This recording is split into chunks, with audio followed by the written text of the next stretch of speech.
Live from Quito, Ecuador, I'm Srini Gray and this is From the South, the midday news brief from Telesur English. We start this new edition right now.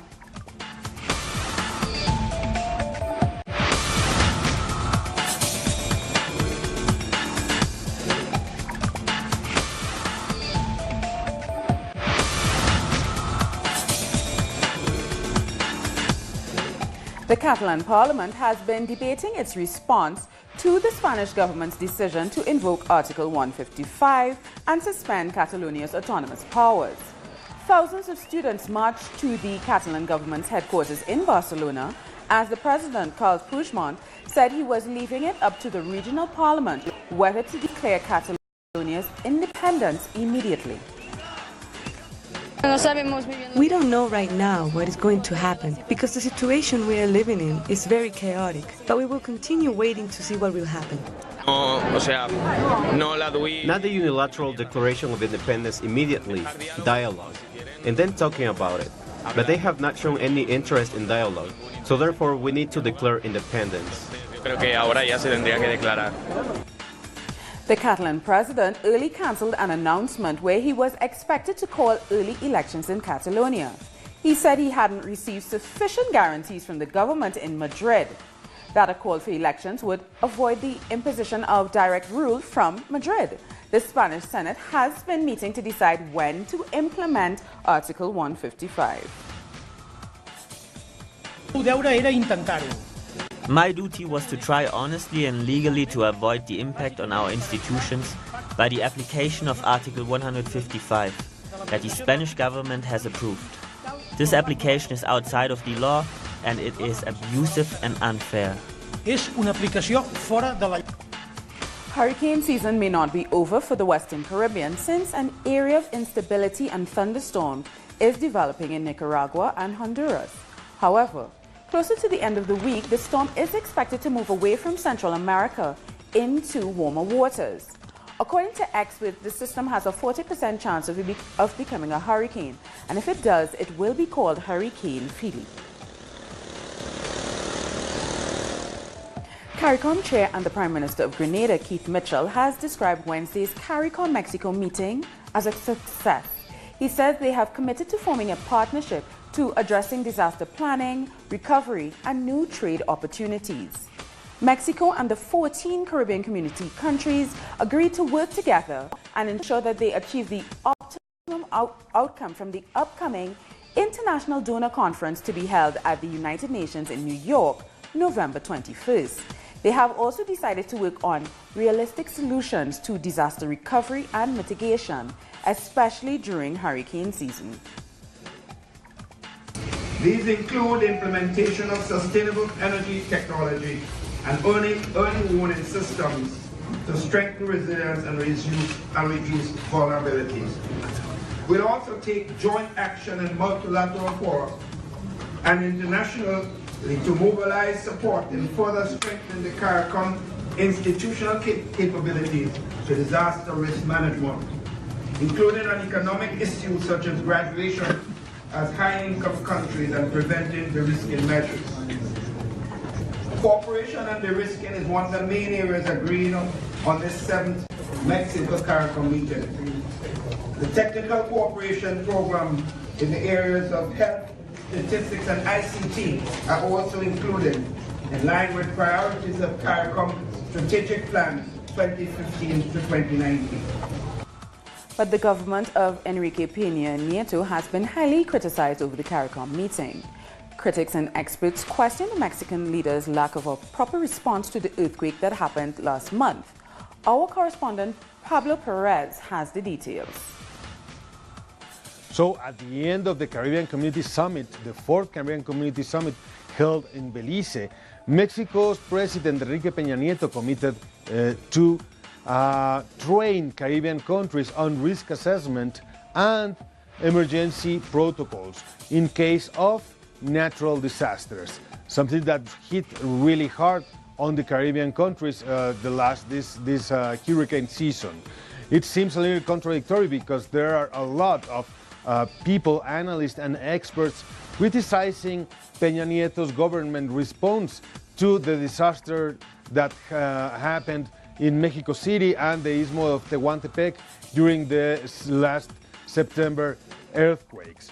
And, well, adding to that, Enrique Peña Nieto committed the Yucatan Fund, which is a fund held in the peninsula of Yucatan, in the city of Mérida, which is destined to help Central American and Caribbean countries in development projects, such as highways or dams, and it committed $14 million for rebuild of damaged cities and towns in the Caribbean islands affected by Hurricane Maria.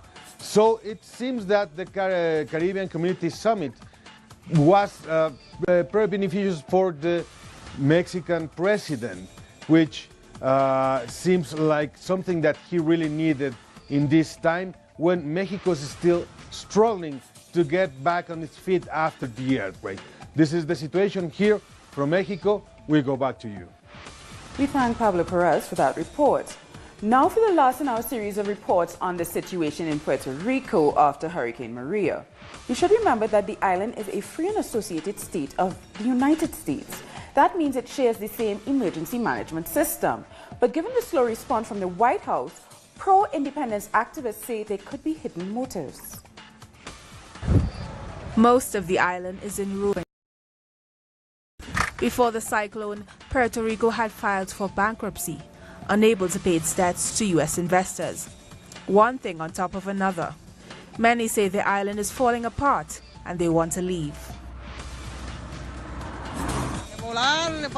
Some can fly away, but others can't. They can't move. Something else that isn't moving much is the aid from the Federal Emergency Management Agency of the U.S. government. 16,000 U.S. troops and emergency personnel are supposedly providing equipment and resources. They're said to be very reliable, but others disagree. We've been militarized again like in 1898. To make matters worse, they brought nothing but the mercenary private army of Blackwater, which is now called Academy with an I. They had to change their name because of all those scandals when they were hired for the Iraq War and committed torture. In the eyes of those who want independence for their country, history has proven the real intentions of the White House. Puerto Rico has been a trampoline for the rapid deployment of U.S. military forces against Latin America. That's how it was in Grenada, in the Dominican Republic, so we shouldn't be surprised if there are plenty of military agendas behind what they're doing. She says the island has to recover, but not just from the hurricane. Adriana Sibori, Telesur, Puerto Rico. More news in a minute. Stay with us.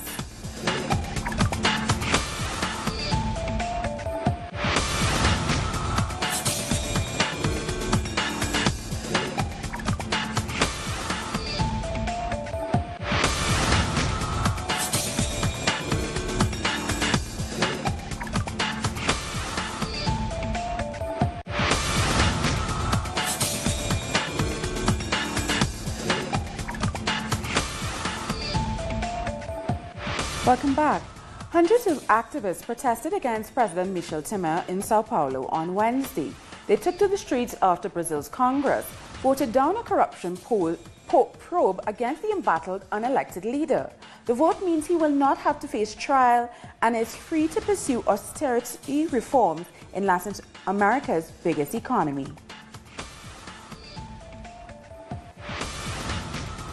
Our correspondent in Brasilia, Adriana Robreño, has more. Indeed, the Brazilian Congress, in particular the lower house of representatives, rejected an investigation into Brazil's de facto president, Michel Temer, after the Supreme Federal Court and the Attorney General's office brought charges against him for obstruction of justice and criminal organization, along with 2 of his ministers. With 251 votes in favor and 233 against, the lower house did not authorize the country's Supreme Court to move forward with the charges, blocking further investigations that would allow them to bring Brazil's president, Michel Temer, to trial.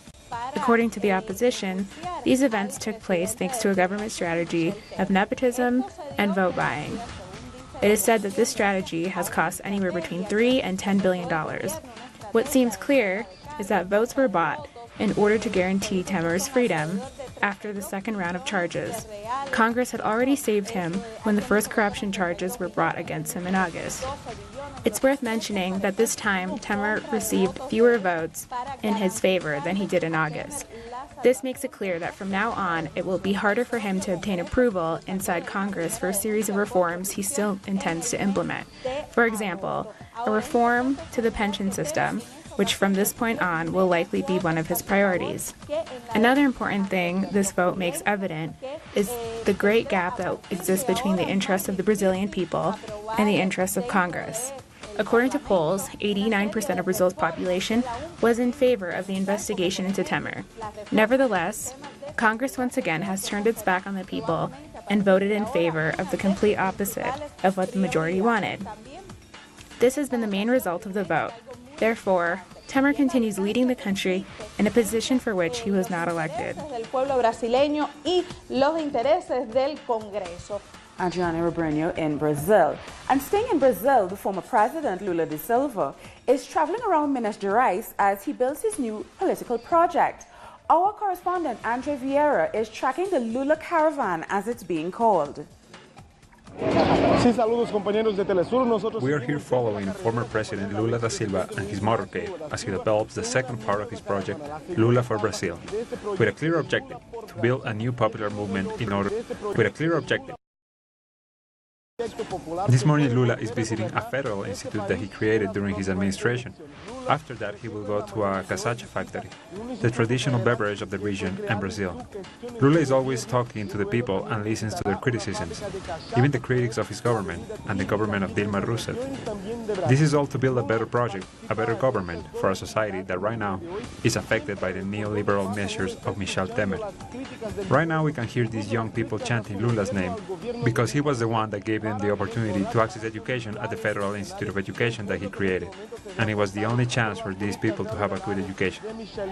We're still here on the side of the road as we follow Lula around Minas Gerais. Andrew Ferreira there with the second of our reports from Brazil.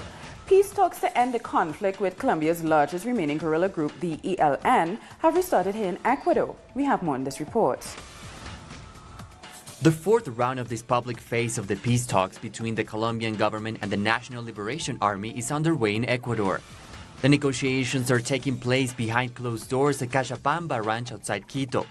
The Ecuadorian government welcomed the efforts to achieve peace in this neighbor to the north.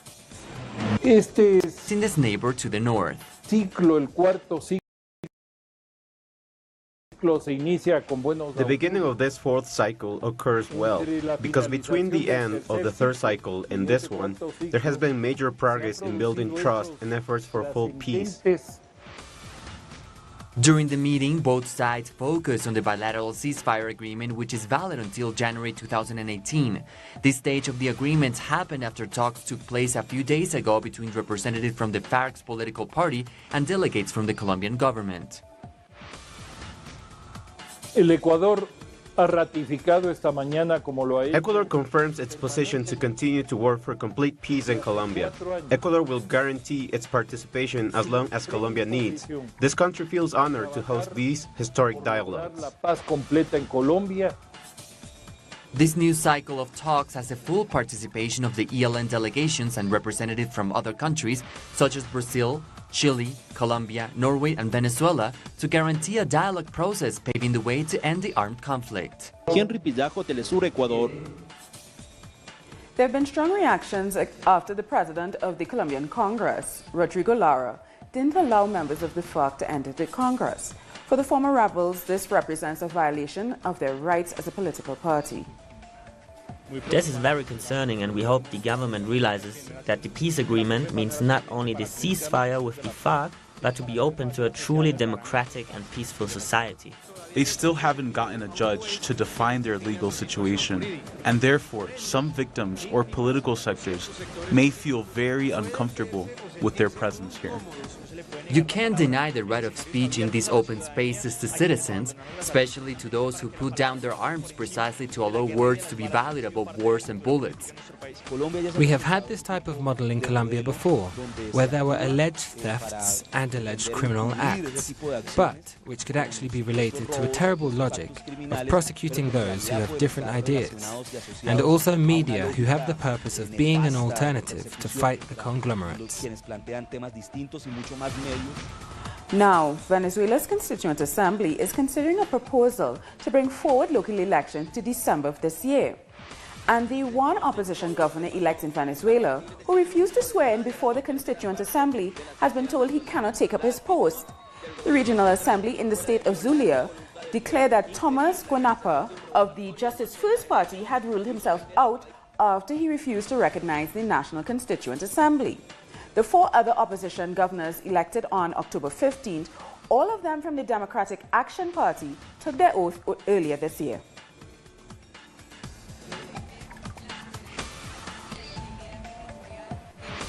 Our correspondent Reagan Devine joins us live from Caracas. So Reagan, Thomas Guanapa's position as governor has been invalidated. How is his party reacting to the news?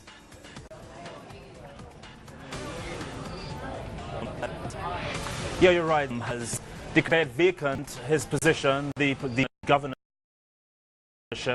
in that state of Juan Pablo Guanipa. And for the next 30 days, they'll be considering exactly how to approach this. They will have another election to choose a governor for that state. In the meantime, the head of that legislative council, her name is Magdalis Valbuena, will hold the position in the meantime. And yes, the opposition party continues in a very fragmented way. They are fighting amongst each other like we've never seen, Soini. Enrique Capriles, the leader of Primera Justicia, also of that same party that Juan Guanipa belongs to, he said he will no longer individually, he said, speaking on his behalf, not on behalf of his party, he will be a member of the MUD coalition once Henry Ramos Alup continues in the coalition as well. This, of course, follows Henry Ramos Alup's assumed association with the swearing in process of four governors from his Acción Democrática camp in front of the National Constituent Assembly, something that the entire MUD coalition has been vehemently against. None of them are in favor of this swearing in process. Even the governors were not in favor of it. They said they've only done it because they cannot deny that their supporters voted them in power, and they want to stay in power to serve the people that voted them in power. Although yes, they still continue in the frame of mind that this National Constituent Assembly is illegitimate. So the opposition is having a very public feud. Every day you see them going live on Twitter, on Periscope, rebutting each other. And so, this is all playing out in the eyes of the public. So the opposition are taking it very well all at this point in time. The government of President Nicolas Maduro is approaching this very differently. December 10th, rather, is the date that they've set for Venezuela to choose its mayors in those municipal elections. And it seems as though the government is preparing for this from now, strategically speaking. They're trying to get a hold of everything that they need so that they can attack this economic war in a different way, in a different light. So just today, a lot of approvals came to light. 2,187 homes have been approved and given to Venezuelan citizens through the Great Housing Mission. Today as well, 69 billion bolivares have been approved in the state of Monagas, which will go to 5 infrastructure projects, which include the extension of a major avenue, the construction of a bridge. Tens of millions more will be going to the rehabilitation of hospitals and medical facilities. The government is approaching this very differently and seemingly not grabbing too much of the headlines from the opposition, which it might serve them to let the opposition play out their fracas in public. So we're seeing two different avenues of information coming at us right now. But yes, all you've said is correct. The 10th of December is when those municipal elections will be had, and the opposition, total disarray, Soini. Thank you so much for that update, Reagan. It seems like you all have a very busy political schedule ahead of you. More news now. Social movements in Bolivia are mobilizing to demand the right to re-elect President Evo Morales for a third full term in 2019. Our correspondent Freddie Morales has more. Las organizaciones sociales que respaldan al gobierno. In Cochabamba, social organizations that support the government, including Coca Leaf, have begun a street campaign to support moves to allow President Evo Morales to stand as a candidate for re-election in 2019. Social organizations announced that in 8 other departmental capitals in the country, there will also be massive mobilizations with the same objective. They will end in Sucre, the seat of the Constitutional Court, which must decide if re-election for more than 2 consecutive periods is allowed. Bolivia's constitution recognizes consecutive re-election for 2 terms. That's the issue that social organizations are disputing, saying that people have the right to choose their authorities without any kind of restriction. These demands will have to be settled before the end of the year, according to the legal deadline. We thank Freddie Morales for that report. Former Argentinian President Cristina Fernandez went to federal court this morning in Buenos Aires. She's being investigated for supposedly covering up for those indicted in the attack on a Jewish center. Fernandez accused Mauricio Macri of manipulating the judge in charge of the case in an attempt to silence the political opposition. She dismissed the charges and described them as absurd. The judge has called 15 other former publics to declare themselves before Argentina's courts. Argentina's courts accused Iran of sponsoring the attack in 1994 that left 85 victims. It was the prosecutor Alberto Nisman who in 2015 presented the allegations just days before he was found dead. And investigations on the disappearance of Santiago Maldonado are revealing new theories around the cause of his death. Igaro Esteban has the details. Judge Gustavo Gerard is presiding over the case of Santiago Maldonado, the young man that disappeared on August 1st after police violently repressed Mapuche villagers in Cushamanga, while the villagers were attempting to defend their territory. After he was missing for more than 70 days, Santiago Maldonado's body was found, and yesterday there was new evidence that suggested how Maldonado might have died. There are potential theories that he was suffocated, but the truth is that people are waiting for the final report from the team of investigators, which will be released in the next couple of days. The family of Santiago Maldonado questioned once again the government of Mauricio Macri, saying they're using his death as a political strategy after the forced disappearance occurred.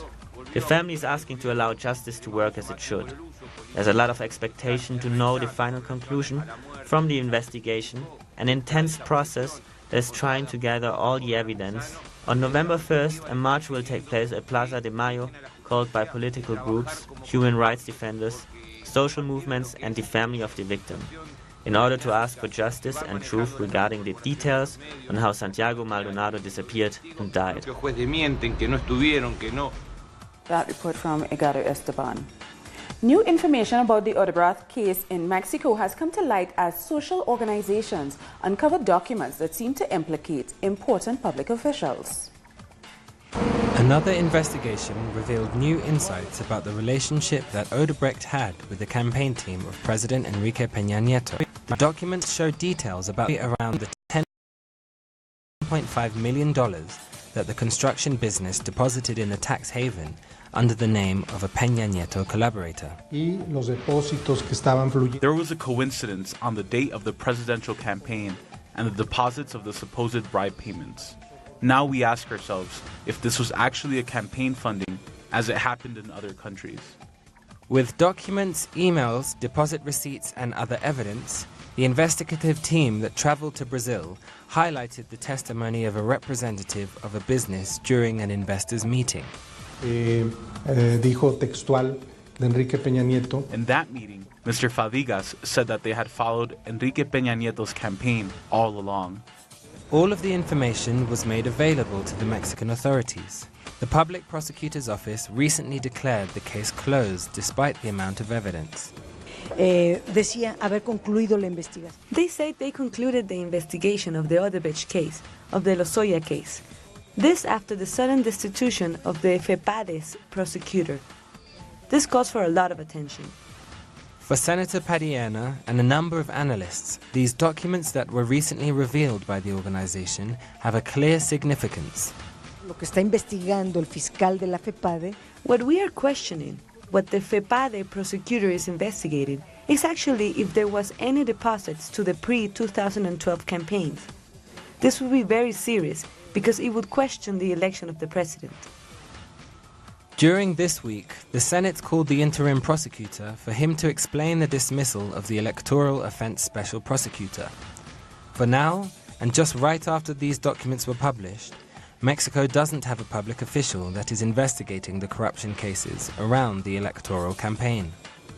Despite the public prosecutor's office closing the Odebrecht case, these last findings discovered by citizens that are now fighting corruption help analysts point out that the investigation has to carry on.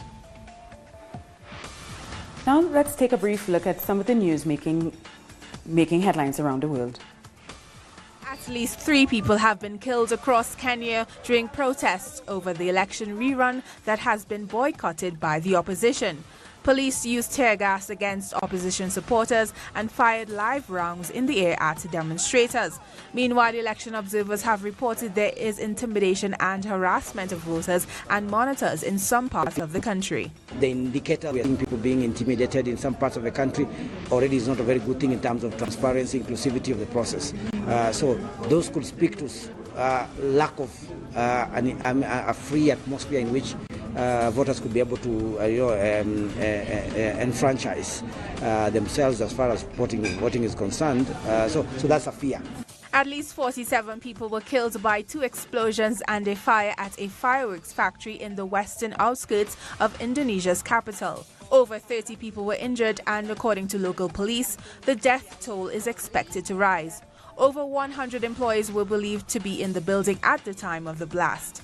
Officials suspect an electrical short circuit caused a small fire, which then triggered the explosion.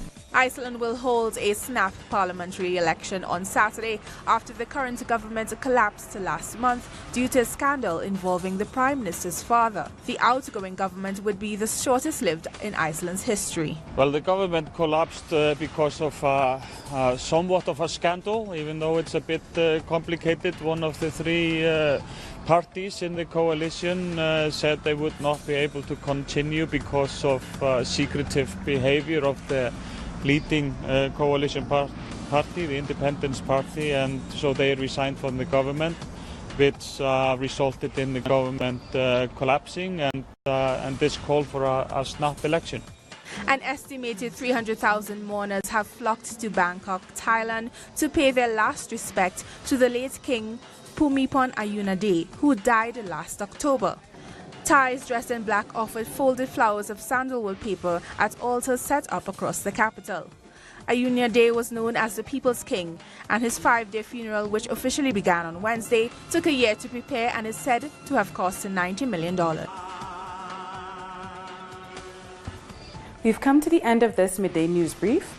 For these and many other stories, you can find them on our website, telesyourtv.net/English. And join us on social media, Facebook, Twitter, and Instagram. For Tell Us Your English, I'm Sonny Gray. Thank you so much for watching.